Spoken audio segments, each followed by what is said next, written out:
Setelah saya jadi kiai dan penelitian, saya itu berkali-kali didatangi dokter, tentara, juga polisi. Mereka sering bilang gini, Gus saya ini dokter negeri. Saya ke NTT, ke Papua, karena saya muslim, berkebutuhan Islam, maka dibikinkan musola, dibikinkan masjid. Kalau kiai tidak bisa, bikin sendiri urunan mau narik siapa. Mau narik tarikan di jalan yang mau nyumbang siapa. Tapi kalau kebutuhan negara, karena tugas negara, ya difasilitasi negara dan tidak dianggap misionaris karena negara. Begitu juga di beberapa negara yang non muslim kayak di Argentina, di Venezuela itu ada masjid, ada kajian Islam ya karena duta besar dan itu aparat negara. Disinilah kearifan para ulama berkoalisi dengan umarok dengan makna yang positif bahwa agama ini harus ditopang umarok, sistem negara. Tentu di situ ada tentara, ada polisi, ada macam-macam. Kita sebagai kiai juga nggak berdaya di depan para bandar narkoba apa-apa kalau nggak ada BNN. Kita mau apa dengan korupsi kalau nggak ada KPK. Sehingga kearifan para guru-guru kita, mulai Mbah Maimun, bapak saya sendiri, NU, Muhammadiyah, semua ormas-ormas Islam itu pasti maulah kerjasama. Karena kita siapa ya? Kalau nggak kerjasama. Dan di antara pesan Rasulullah SAW adalah yaduwahi ma'al jamaah. Jadi apa ya, kebersamaan itu sudah berkah. Fa inna yadallahi ma'al jamaah. Jadi berkah. Lalu kenapa saya kalau ngaji bawa kitab? Ini agak sebetulnya itu lazim. Lazim itu suatu yang harus. Tapi karena kelamaan mubalek itu tidak pakai kitab. Seakan-akan bawa kitab itu yang aneh. Sebenarnya aneh mereka. Karena begini logika simpelnya ya. Umat Nabi ini berhak dapat apa coba? Berhak dapat warisan yang paling luhur, paling hebat, paling jernih. Apa itu Quran dan hadis? Pertanyaannya, siapa yang paling punya hak otoritatif untuk menerangkan Quran hadis? Ulama. Ulama yang mana? Ya yang kapabel, yang sudah diakui dunia, kayak Imam Ghazali, Imam Bukhari, Imam Syafi'i. Artinya kalau kita tidak pakai materi, itu ulama mendapat pikiran kita, bukan mendapat pikiran mereka. Saya ulang lagi, kalau kita tidak pakai materi yang otentik, yang orisinil, umat ini mendapat pikiran kita, bukan pikiran mereka. Maka saya berusaha supaya teman-teman atau semua umat Islam dapat pikiran-pikirannya Imam Ghazali, pikiran-pikiran Imam Bukhari, pikiran-pikiran Abdul Qasim Al-Junaidi, kejernian-kejernian Abu Yazid Al-Bustami. Kejernian itu diantaranya adalah misalnya makalah yang menurut saya itu makalah yang super. Jadi untuk ngadepi krisis karena COVID atau karena apalah. Itu lama dulu sederhana sekali. Beliau-beliau punya rumus yang mungkin jarang didengungkan orang, tapi saya akan kampanye rumus ini. Al-istighna, hakikatul istighna, itu adalah al-istighna anis syai' labihi. Jadi pemenuhan kebutuhan yang sebenarnya adalah kita berusaha menghindari sebanyak mungkin kebutuhan yang sekunder, yang enggak penting.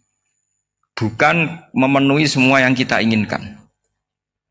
Jadi misalnya begini ya, kalau kita lapar, itu keinginan kita itu makan enak apa asal makan? Tentu jawabannya asal makan yang sehat.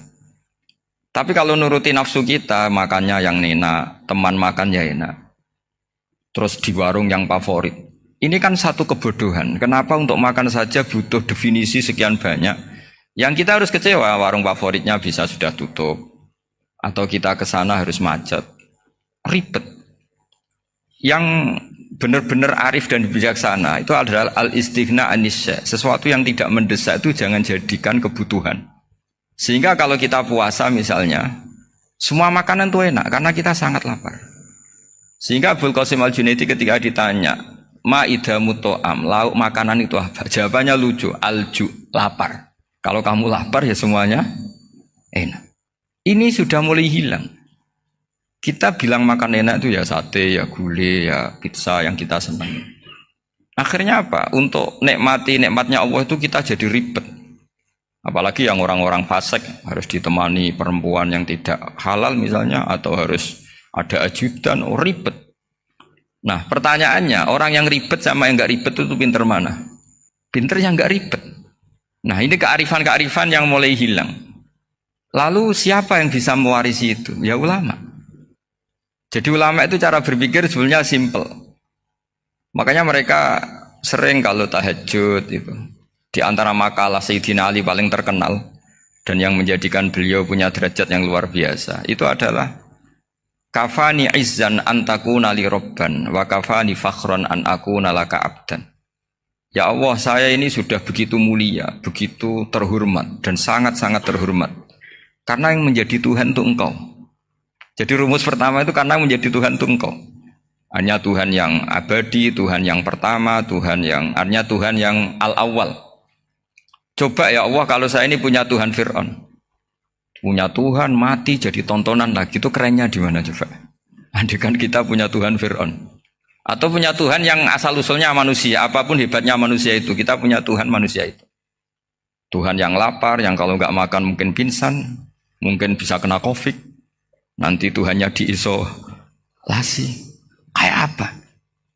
Makanya ketika Tuhan Allah menyindir ketuhanan selain Allah itu, Allah hanya menyindir dengan kalimat sederhana, kana yakulanit to'am, yang kamu tuhankan itu masih makan. Artinya kalau nggak makan ya lemes.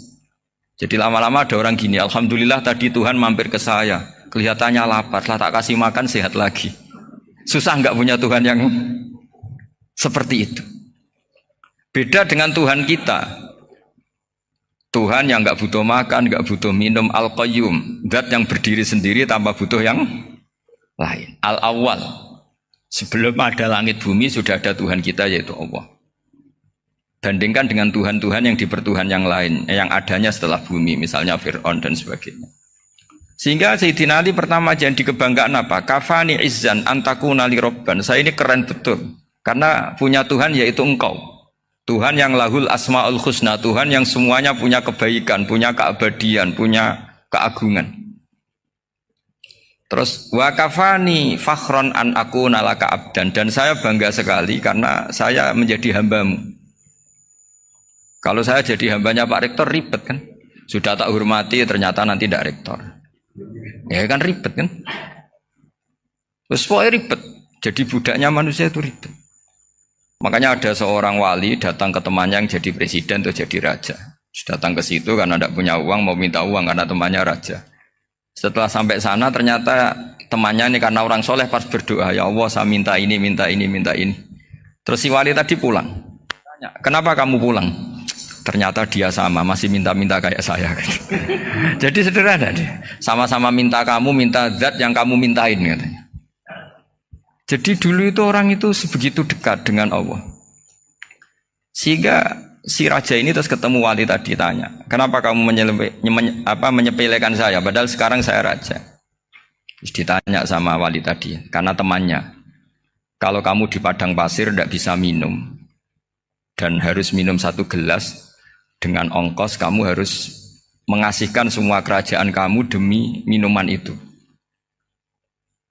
Pilih mana, minuman apa tetap jadi raja? Ya saya milih bisa minum. Saya tidak raja tetap hidup, tapi kalau nggak minum mati. Bagaimana Anda bangga dengan satu kerajaan sing la yusawi kak samain, yang tidak sama dengan segelas air. Jadi artinya terus mereka melihat jadi raja itu ya biasa, jadi presiden biasa, jadi rektor biasa. Karena mereka biasa berlogika, hakikatul izzah itu ya taqarrub ila Allah, yang benar-benar terhormat itu ya dekat dengan Allah. Begitu seterusnya mereka bikin paradok-paradok yang aneh, tapi itu menjadi pelajaran. Bapak saya Ki Nur Salim itu senang baca anekdot Nasiruddin Koja.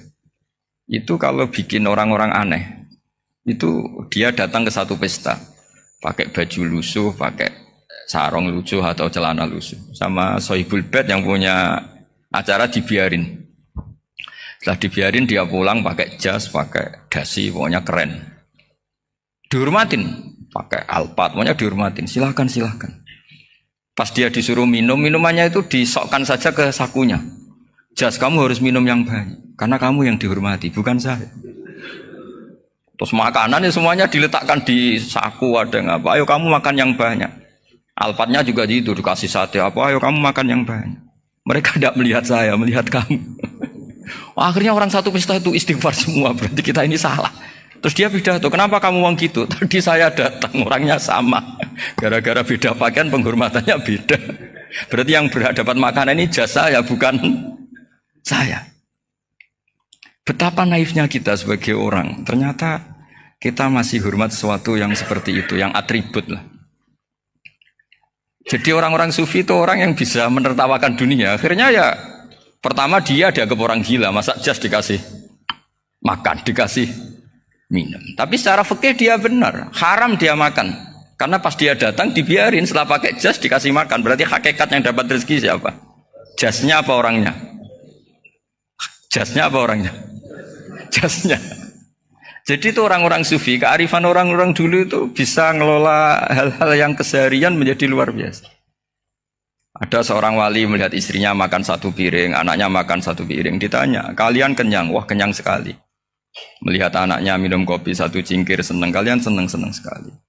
Wah, kalau senang dengan hal-hal yang murah bisa, ngapain harus senang dengan hal-hal yang mewah? Bodoh sekali saya. Sehingga terus mereka bisa qanaah. Qanaah itu ya hidup itu simpel, sederhana.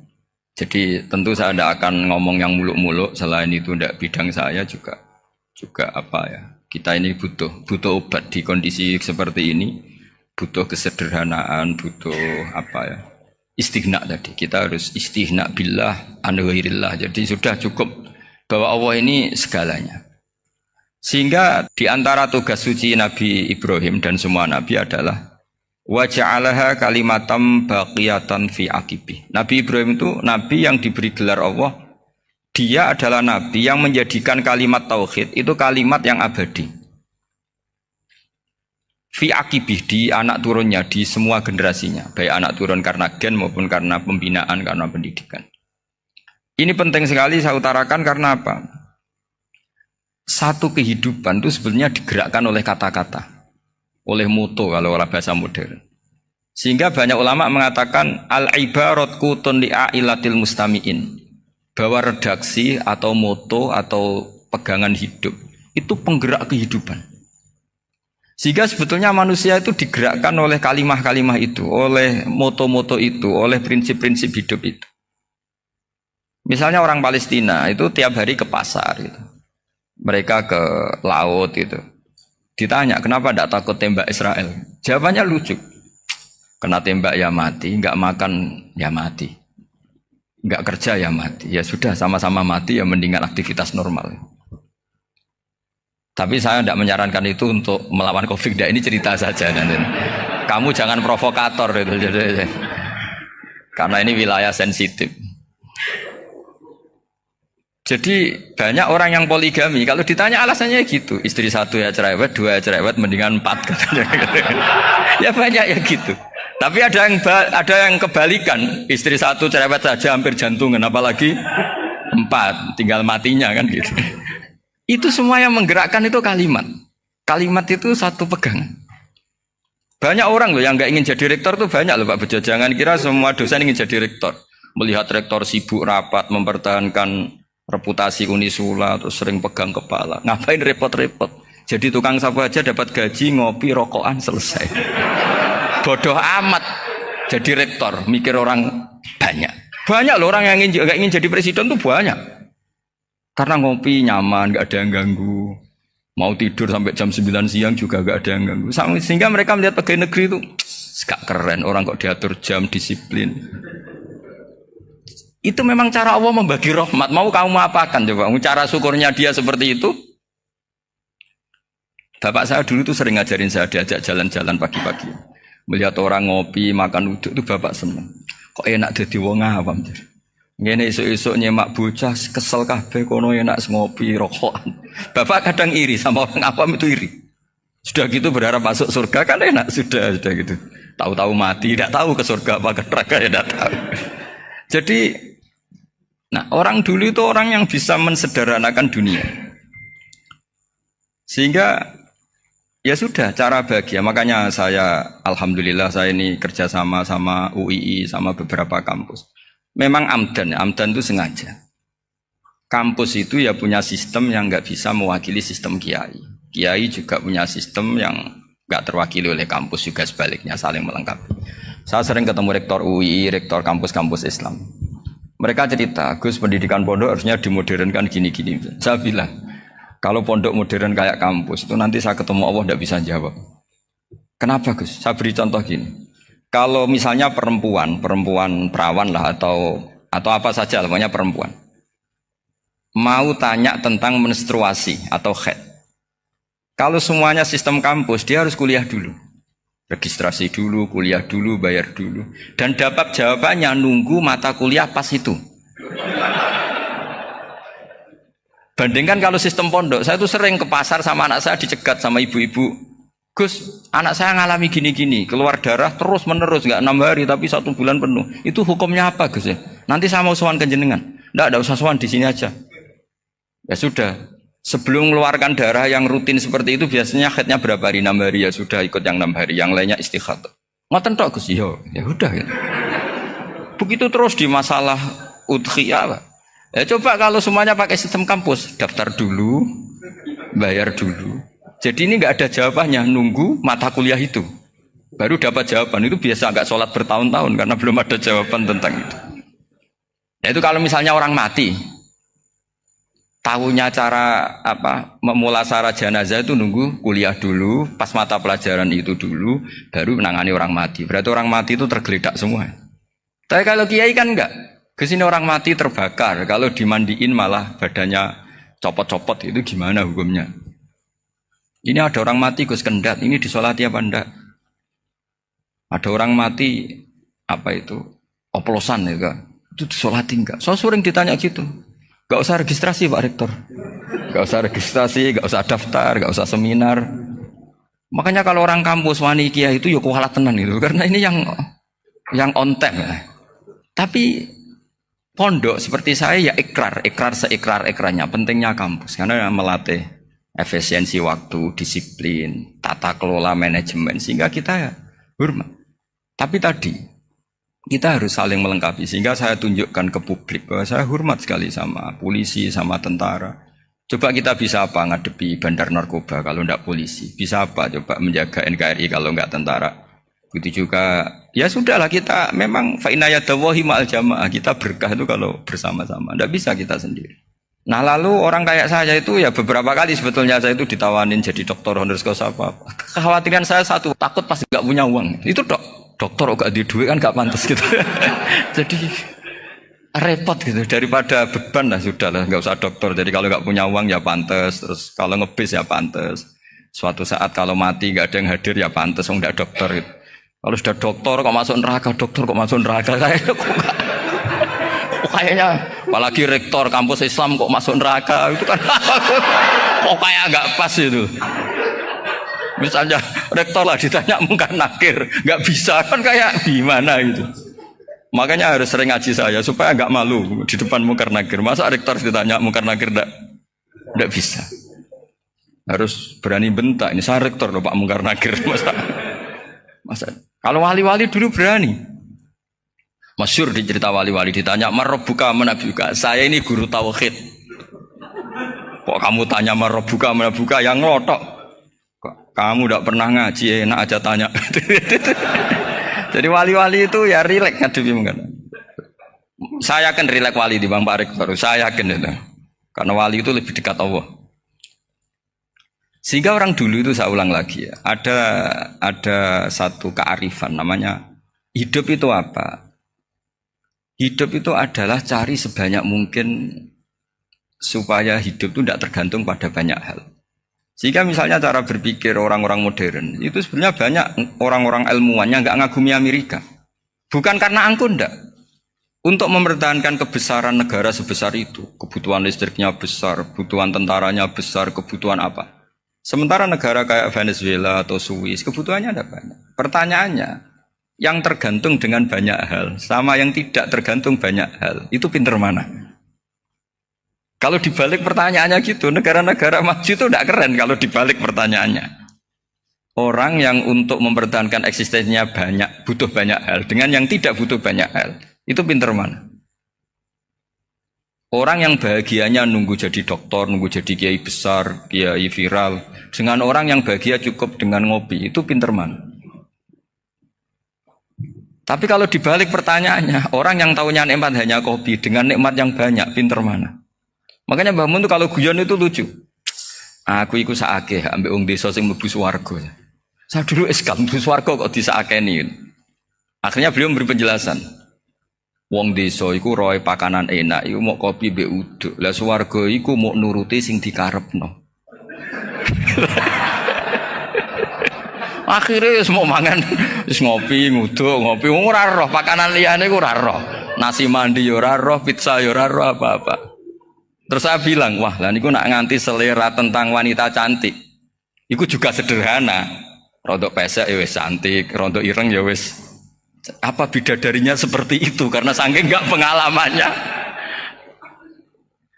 Jadi surga itu kan nuruti apa yang diinginkan. Kira-kira keinginan orang kampung kalau di surga itu apa coba? Makanan apa coba? Ya, nah, senangnya ketemel gemblong itu.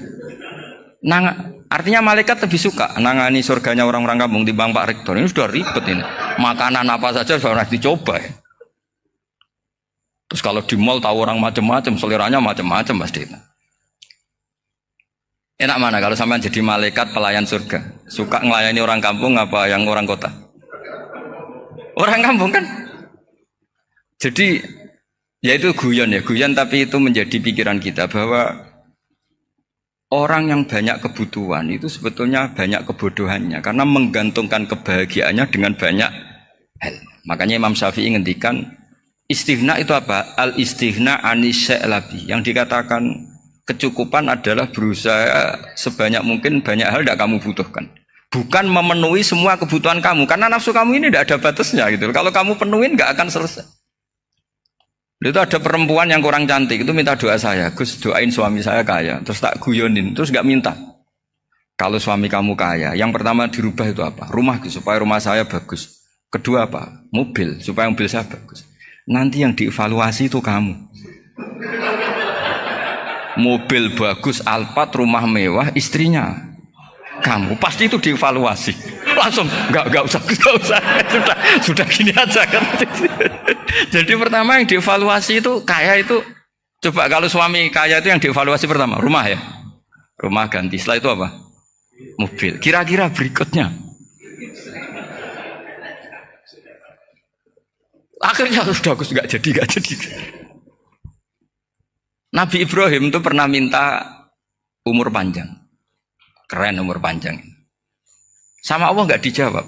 Datang orang tua gitu mertamu ke Nabi Ibrahim, terus disuguhi dikasih kurma. Apa itu? Kok kurma apa? Anggur yang sudah matang sekali, sudah dimakan. Setelah dimakan meler keluar lagi, dimakan lagi meler lagi. Terus Nabi Ibrahim masuk lagi ke kamar. Ya Allah, doanya tak cancel. Nanti kalau saya tua kayak itu. Jadi Allah itu nggak jawab langsung tapi ngirimkan itu. Akhirnya ya Allah nggak jadi. Nanti takut itu. Saya pernah ngalami jadi kiai tadi ada ibu-ibu ya nggak pati cantik lah. Suaminya tuh miskin sekali. Minta doa saya supaya kaya. Bareng tak kasih pertimbangan itu udah nggak usah nggak jadi. Jadi itu kearifan. Tapi kearifan ini harus kita tanamkan. Saya nggak bisa membayangkan Indonesia yang besar ini. Andai kan tidak ada qanaah, nerimo ing pantum. Coba sekarang ada COVID. Andai kan Indonesia itu kayak Perancis. Saya beberapa kali punya tamu orang yang hidup lama di Perancis, bahkan dapat istri orang Perancis. Itu dulu nggak begitu mencintai Indonesia. Tapi setelah di Perancis 2 tahun, wah Indonesia hebat. Di Perancis itu kata dia kalau cerita, semua kebutuhan masyarakat itu dibebankan ke negara. Apa saja minta negara, apa saja nyoal negara. Sementara Indonesia, coba kalau Indonesia mengalami seperti ini kok tidak ada qanaah rimo ing pantum, bisa kios Indonesia. Orang miskin nyalahkan negara, kelaparan nyalahkan negara, apa saja. Tapi barokahnya dididik kiai, jogeman nyalahno wong liya. Urip pun romo ing pandum, diame. Sampai gak ngerti kalau Covid. Banyak tuh orang-orang kampung itu, orang lugu-lugu itu. Mbah niki saking Covid, salam ning Covid, muga-muga umure panjang. Dikira Covid itu nama orang yang ahli sosial itu. Mbah niki dana saking Covid. Matur nuwun sampekno salamku, muga-muga umur panjang. Bingung kan yang nganterin ini. Ini gimana yang mau menjelaskan? Memang nggak paham. Ribet kan. Tapi saya pastikan bahwa dengan keadaan seperti ini kita bahagia, kita stabil, itu jelas barokahnya kalimah tadi, moto tadi atau pegangan hidup tadi. Makanya disebut al-ibarat qutun li'ailatil mustami'in. Bahwa redaksi atau kata-kata atau pegangan atau filosofi hidup, apalah namanya itu adalah penyemangat. Penyemangat. Karena kata-kata ini memang luar biasa. Ketika sahabat perang demi kebenaran, zaman itu ya pasti benar karena yang dibela Nabi. Dulu itu kan enak zaman Nabi, yang dibela mesti benarnya, musuhnya mesti salahnya. Sehingga dulu itu memang harus tegas. Kalau sekarang mau tegas gimana? Yang kamu bela tidak mesti benar, musuhnya tidak mesti salah. Ribet kan kalau misalnya saya tukaran sama Pak Rektor, kamu mau bela mana kan bingung. Saya tidak mesti benar, saya tidak Nabi. Pak Rektor apalagi nggak mesti benar lagi kan? Ribet kan? Jadi kalau kita mau perang sekarang itu mau pede gimana? Enggak. Makanya banyak ulama sekarang tuh mau tegas tuh nggak berani karena ya banyak hal yang abu-abu lah wilayahnya. Misalnya pilihan presiden atau pilihan bupati, pilihan menteri. Kamu mati-matian bela itu, yang kamu bela tidak mesti benar, musuh kamu tidak mesti salah. Misalnya pilihan bupati, wah ini kabupaten ini baik kalau bupatinya ini, yang satu bilang ini, terus tim suksesnya kamu tanya, kamu yakin? Ya tidak juga. Lah kenapa semangat? Kan saya botohnya, paling alasannya ya itu aja, bukan yang lain. Beda dengan zaman Nabi, Nabinya mesti benar, Abu Jahalnya mesti salah. Kan enak aturan mainnya jelas. Singkat cerita dalam perang itu banyak sahabat yang ngalami luka, ngalami apa gitu.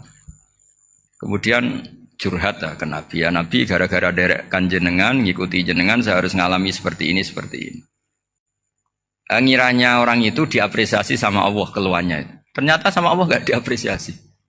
Malah diturunkan ayat intakunu ta'lamuna fa innahum ya'lamuna kama ta'lamun wa tarjuna minallah malah yarjun. Kalau kamu sakit karena perang, orang-orang kafir itu ya sakit. Itu saja berani padahal demi kekafiran. Wa tarjuna minallah malah yarjun. Padahal kamu punya nilai lebih yaitu berharap kepada Allah yang mereka tidak punya. Saya jadi kiai itu ya kadang mangkel. Karena yang benci ya benci, yang seneng itu ngel-ngel loh kayak Pak Bejo. Jadi semuanya ribet. Nah iya, yang benci ya ganggu, yang seneng ya ganggu, tambah nemen. Seribet. Tapi kalau sudah ingat bandar narkoba, mereka berhadapan dengan polisi, kadang ditembak karena kesalahannya terlalu fatal. Antar persaingan mereka juga bisa tembak-tembakan karena merebut pasar narkoba. Itu saja mereka berani. Kok kita yang jadi kiai kadang dicium tangannya, dihormati gak berani, hanya takut apa ya, musibah-musibah kecil atau problem-problem kecil. Lah iya, kalau kita bandingannya gitu. Kalau kamu mau tahajud kedinginan, itu masih nanti dihisab Allah itu gitu. Maling ayam itu keluar malam-malam, hanya dapat ayam. Itu gak takut dingin. Ya gak takut digebuki masa. Kamu mau tahajud saja takut dingin. Makanya nanti hisabnya orang soleh itu nanti dijajarkan orang dolim. Terus diperbandingkan. Wah itu habis kamu kalau itu. Jadi misalnya Unisula mau rapat, tapi ini malam, kalau malam dingin nanti sama masuk angin. Wah anak-anak pang di perapatan aja berani kamu. Kalau sudah perbandingannya gitu tuh ribet kita nanti. Makanya itu kalimat itu moto atau filosofi hidup. Sehingga diulang lagi nasihat itu. Iyam saskum korhun fakodu masal koma korhum mislu. Kalau kamu kena luka, orang-orang yang nggak benar juga akan kena luka. Itu aja berani demi ketidakbenaran. Masa kamu demi kebenaran nggak berani? Akhirnya orang itu, ya itu kalimat, itu heroik. Makanya kita ini penting ya. Makanya tadi himne Unisula dimulai kalimat thayyibah. Karena kalimat ini yang menjaga kita kalimat ini. Misalnya tentang Tuhan. Kenapa orang Islam imannya kokoh seperti ini, termasuk yang sudah hidup di Amerika, di Australia, di mana-mana. Itu ya barokahnya ajaran atau barokahnya kalimah. Saya sebut kalimah saja pakai bahasa santri. Karena la ilaha illallah itu dalam tradisi santri disebut kalimatu haqqin alaiha nahya wa alaiha namut wa alaiha nub'ats. Ada yang riwayat wa biha nub'ats insyaallah taala minal aminin. Kenapa mereka di mana-mana meskipun sekolah di Amerika, di Australia, bahkan di Uni Soviet tetap mukmin? Itu barokahnya ajaran yang benar. Allah itu siapa? Tuhan. Tuhan itu sifat dasarnya apa? Awal. Dia harus wujud awal sebelum makhluk yang lain. Sehingga ketika ada negara yang maju, yang tertib, manajemennya tertib, masyarakatnya makmur, tapi punya Tuhan yang tidak seperti itu, tidak awal, itu sudah gak nyaman. Karena ndaklah keren Tuhan saya, karena Tuhan saya itu al-awwal, zat yang pertama. Tuhan saya keren lah, zat yang gak mati.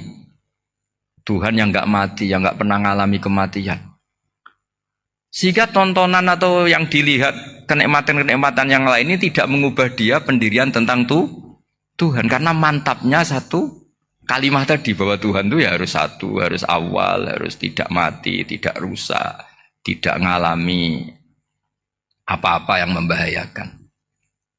Sehingga ketika ditawarin Tuhan yang lain meskipun menjanjikan secara finansial atau kemakmuran, mereka gak tertarik. Itu coba, itu barokahnya makmur apa barokahnya ajaran? Barokahnya ajaran, sering negara Islam itu kalah makmur dengan mereka, tapi barokahnya ajaran ini tetap apa? Tetap Islam. Makanya Nabi Ibrahim, Nabi yang sukses bikin waja'alaha kalimatam baqiyatan fi aqibi. Sehingga kita ini bekti sama orang tua misalnya, itu ya karena ajaran. Suwargamu itu karek wong tuamu. Nak wong tuamu ridho, Allah ridho. Nak ora ridho, Allah ora ridho. Ridho wa fi ridhol walidain wa sakhatu wa sukhtu wa fi sakhatil. Sehingga ketika ada orang tua yang agak brengsek gitu, anak-anak tetap hormat. Punya orang tua yang miskin, yang sudah miskin, tukang tombok nomor, banyak kan di kampung gitu. Ya tetap hormat. Coba kalau dari awal kita ngajari orang tua kamu hormati ya, kalau baik, kalau tidak usah. Bisa geger Indonesia. Tapi barokahnya ajaran-ajaran itu Indonesia tertib karena ada ajaran. Nah ini di sini pesantren dan Unisula semua harus berkontribusi membuat ajaran yang benar itu adalah ciri utama Islam. Sehingga Islam ini dimulai dengan ajaran kalimatu haqqin alaiha nahya wa alaiha namut. Sehingga kita tenang seperti ini. Saya ini termasuk kiai yang tenang. Meskipun kata orang banyak saya ini kiai besar, tapi termasuk kiai yang paling tenang. Termasuk yang paling tenang. Karena saya ini pakai mazhab orang-orang hebat. Saya berkali-kali cerita, orang kayak Imam Syafi'i itu orang yang luar biasa. Saya berkali-kali cerita, orang yang tadi nyium tangan kamu ya Imam Syafi'i, di belakang tuh ngerasani kamu, menghujat kamu. Jawabannya enak saja. Berarti saya alhamdulillah orang yang wibawa. Buktinya di depan saya nggak berani. Jadi enteng saja. Diceritain sebagian kampung, sebagian separuh dari warga kamu itu nggak suka kamu. Ya bagus lah nggak suka saya, nggak akan utang duit saya. Di mana-mana orang utang itu karena teman dekat. Kalau nggak seneng pasti minimal nggak utang, nggak pinjam mobil, nggak pinjam apa. Berkah mana yang seneng sama yang gede? Jadi dianggap enteng saja. Semua yang dialamin dianggap enteng saja. Misalnya punya istri pemarah, ya baguslah marahin suami. Kalau marahin tonggo malah ribet. Jadi kamu harus terima kasih kalau dimarahin istri. Baguslah marahin saya mah, kalau marahin tonggo ribet. Jadi enteng saja. Tapi kita sekarang tuh karena nafsu ya, sehingga menghadapi hidup ini ribet. Ulama dulu kalau mau mati itu senengnya bukan main. Sudah lama saya ini ingin gak maksiat. Kayaknya gak maksiat paling efektif itu mati. Ya tidak apa-apa Gusti, kalau sebaiknya mati ya mati aja. Enteng saja. Jadi melihat kematian itu akhir dari segala keburukan atau potensi keburukan. Apapun baik kita sekarang, suatu saat mungkin kita gak baik. Yang bisa menghentikan ketidakbaikan atau potensi ketidakbaikan itu apa coba? Mati kan? Berarti mati itu mengerikan apa menyenangkan? Mesti kamu tidak berani menjawab. Meskipun secara ilmu kamu berani, tapi secara rasa agak berani kan? Saya ulang lagi ya. Yang bisa menghentikan keburukan atau potensi keburukan itu apa coba? Apa? Kematian. Berarti kematian itu menyenangkan atau menyusahkan? Apapun kamu tidak berani jawab karena kamu agak-agak duniawi itu kelihatannya. Tapi secara ilmu, kamu tahu kan kalau mati itu tidak buruk-buruk banget. Karena apa? Itu akhir dari segala keburukan. Sehingga Nabi ngajarkan kalimat itu begitu luar biasa. Allahumma ahyini maka natil hayatu khairan li wa tawaffani maka natil wafatu khairan li. Nabi melihat dunia itu begitu indah. Ya Allah, kalau saya ini hidup, anggap saja hidup ini ziyadatan li fi kulli khairin, menjadi modal saya menambah segala kebaikan. Jika suatu saat saya mati, anggap mawon rohatan li min kulli syarrin, itu akhir dari segala keburukan saya. Sehingga mati hidup ya baik karena di situ kita bisa berkontribusi beramal soleh. Mati juga baik karena mengakhiri segala keburukan. Nabi nate ngendikan lagi, ajaban li amril mukmini inna amrahu kullahu khair. Orang mukmin itu mengagumkan, semuanya baik. In asobathu na'ma syakara fakana khairan lah. Kalau baru dapat nikmat, dia syukur, maka itu baik. Wa in asobatu dharra sabara. Kalau dapat masalah mereka sabar, itu juga baik. Sehingga orang mukmin dua sisinya pasti baik. Itu juga kalimat, maksudnya moto atau pegangan hidup. Nah berikut ini saya beri contoh, ini kenangan saya, ini contoh terakhir. Masalah jadi orang terkenal maupun tidak. Di sini dicontohkan Imam Ghazali di halaman 367 di kitab saya 367, juznya 3 di kitab Ihya Ulumuddin. Di sini beliau cerita betapa untuk menjaga ikhlas sebaiknya orang itu tidak terkenal, tidak syuhrah, tidak terkenal. Oke, itu kita sepakat ya, karena kalau terkenal mungkin orang dipaksa publik dengan tanda kutip untuk selalu berbuat baik, tapi karena jaim lah, jaga image atau apa. Tapi ketika dibalik pertanyaannya, kamu rela yang terkenal itu orang nggak benar, sementara yang orang benar itu nggak terkenal. Lalu masyarakat taunya yang tidak benar. Kalau pertanyaannya dibalik gitu, orang baik wajib terkenal enggak? Kalau pertanyaannya dibalik seperti itu. Dokter yang benar tidak terkenal, yang malpraktek terkenal. Kamu ingin kondisi seperti itu? Gak ingin kan? Kampus yang bagus gak terkenal, kampus yang bagus gak terkenal, yang gak bagus. Nah, artinya apa? Gara-gara olah kata, olah pikiran, ini logika jadi rubah. Lagi-lagi apa? Jawaban itu ada di kata-kata sebetulnya. Makanya bab-bab seperti ini tidak usahlah kita berdebat, berpolemik. Sebaiknya orang itu humul, menutup diri, apa sebaiknya orang terkenal, itu nggak perlu seperti itu. Sudah terserah Tuhan saja. Makanya saya mulai dulu ngaji sampai sekarang itu ya tidak punya punya ikon tertentu atau punya website tertentu, enggak. Sudah terserah pangeran. Sudah. Saya juga tidak sok suci materialistik atau enggak, ya tidak mikir saya. Bukan apa-apa ya, karena saya ini kiai, jadi biasa urusannya sama Allah, tidak sama makhluk. Jadi pusing kalau sama sarah-sarahnya makhluk itu pusing. Meskipun rektor kalau nasihati saya pasti tidak saya terima, itu tetap makhluk, itu sudah ada ngefek kalau saya itu sudah ada itu. Bukan karena saya sombong, ya memang makhluk betul gitu, bukan. Cuma nasibnya bejo aja, tapi makhluk tetap makhluk. Saya beri contoh ya. Ini makalah yang ditulis Imam Ghazali. Ya. I'lam aslahaka Allah anna aslal jah wa intisarus sayyid atau sayyidi wal istihar wa huwa mazmum. Balil mahmudu al khumulu illa man saharahu wa ta'ala linasri dini min ghairi takallufi talabi syuhrati minhu. Jadi kalau kamu ingin ibadah kamu selamat, ya kamu jangan terkenal. Tapi resikonya adalah kalau kebaikan itu tidak terkenal, maka agak dikenali. Kalau agak dikenali berarti masyarakat hanya punya percontohan yang tidak baik, karena yang baik tidak terkenal. Jadi itulah ulama-ulama dulu. Jadi apa-apa itu dibanding-bandingkan. Kemudian nanti kelihatan, jawabannya itu kelihatan. Jadi ulama dulu itu biasa ngarang misalnya afatun nikah, sisi negatifnya nikah. Harus ngurmat istri, harus macam-macam, kalau terlantar itu ya dosa. Seperti tadi Pak Marsudi cerita, kalau orang ngapalkan Quran itu takut lupa, kalau lupa itu jadi dosa. Pertanyaannya, kalau semua orang takut lupa, takut dosa, semua orang nggak hafal Quran karena potongan-potongan lupa. Cara berpikir tidak seperti itu. Kalau berpikir ya namanya hafalan, ya inginnya hafal, kan nggak ingin lupa. Nah nanti kalau takdirnya lupa karena hal-hal yang dimaklumi oleh syariat itu enggak yang termasuk dosa. Yang dosa itu lupa takliwiri udrin syar'iyin, lupa yang tidak ada sebab yang apa? Syar'i. Tapi lupa bawaan EQ-nya tidak bagus. Lupa bawaan sering dibentak.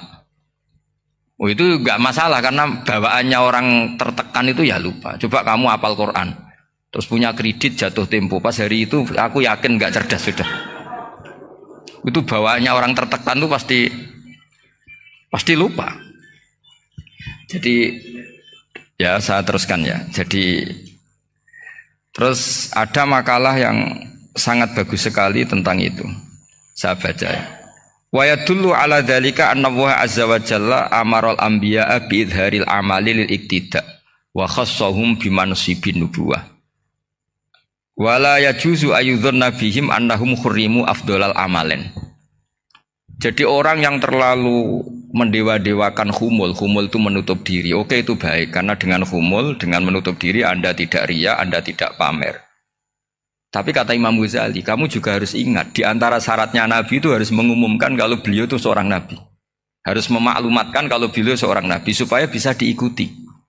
Caranya sholat harus diumumkan sehingga Nabi itu mengatakan harus jamaah. Karena dengan cara jamaah itu bisa shollu kama ra'aitumuni usolli. Coba kalau Nabi sholatnya nggak diperlihatkan, kamu harus sholat yang benar. Caranya gimana ya Rasulullah? Itu rahasia. Bingung nggak kira-kira? Bingung nggak? Ya misalnya amal rahasia selalu lebih baik. Terus ada pertanyaan, Nabi ngendikan kamu sholat yang benar. Caranya gimana Nabi? Ya itu rahasia. Terus gimana coba? Tapi Nabi ngendikan apa? Shollu kama ra'aitumuni usolli. Ya sudah kamu sholat, niru saya sholat. Berarti Nabi sholatnya diperlihatkan apa disembunyikan? Diperlihatkan. Jadi begitu juga saya berkali-kali bilang, orang tahu kalau itu bidan ya berdasar tulisan itu bidan. Tahu kalau itu dokter gigi ya itu dokter gigi. Jangan sampai gara-gara tidak ada tulisan mau beli alat bangunan di dokter gigi. Mau periksa gigi di toko bangunan. Gara-gara apa? Nggak ada maklumat. Nah, di sini ulama-ulama selalu memaklumatkan dirinya. Termasuk Imam Ghazali ketika ngarang kitab dinamai Ihya Ulumuddin, bahwa kitab ini bisa menghidupkan ilmu-ilmu agama yang mulai hilang. Begitu seterusnya. Jadi ini ngaji ya. Jadi orang itu harus ngerti ya. Jadi jangan nuruti emosi sendiri atau logika sendiri. Bahwa saya suka humul, ya monggo. Agama Islam menyediakan sarana itu. Uzlah itu ya punya sisi kebaikannya sendiri. Tapi syuhrah terkenal asal tidak nuruti nafsu juga punya sisi kebaikannya sendiri. Setidaknya umat ini punya satu master kebaikan yang mudah diakses. Tapi tadi saya ulang lagi, jangan karena hadun nafsi, jangan karena kepentingan pribadi. Makanya di sini disebutkan wa yadullu ala dzalika ay ala syuhrah anna Allah taala amarul anbiya bi idzharil amal lil iktida. Allah selalu memerintahkan para nabi kalau ngamal kebaikan ya harus dimunculkan supaya bisa ditiru. Yaitu tadi kita tidak bisa bayangkan kan kalau misalnya Nabi menyuruh kamu harus sholat yang benar, kemudian sholatnya Nabi sembunyi. Kalau ditanya, Nabi saya niru siapa? Wah itu rahasia, kamu nggak boleh lihat sholat saya saat takut tidak ikhlas. Ribet kan? Sehingga jamaah itu statusnya tetap harus. Nah bedanya harus ini ulama berpendapat harus yang apa? Fardu kifayah. Tapi fardu itu maknanya harus. Tapi bukan berarti kalau nggak jamaah sholatnya nggak sah, nggak. Tapi statusnya jamaah tetap apa? Harus. Nah barokahnya harus ini orang yang baru sholat, sholatnya langsung benar karena ada yang diikutin. Coba kalau mantan dukun baru sholat terus sholat sendiri, itu mesti mirip mantra itu. Karena dia tidak ada master percontohannya. Tapi barokahnya ada master, orang paling bodoh pun kalau sholat ya benar, karena standar ada komandonya, ada imamnya. Sehingga Imam Ahmad malah berpikir keras, syarat sahnya sholat itu harus jamaah. Cara pikirannya Imam Ahmad keras sekali beliau. Sehingga kalau orang sholat sendiri kok ada orang lain yang maunya berjamaah harus bayar, orang itu harus bayar demi sahnya sholat. Itu madzhabnya Imam Ahmad.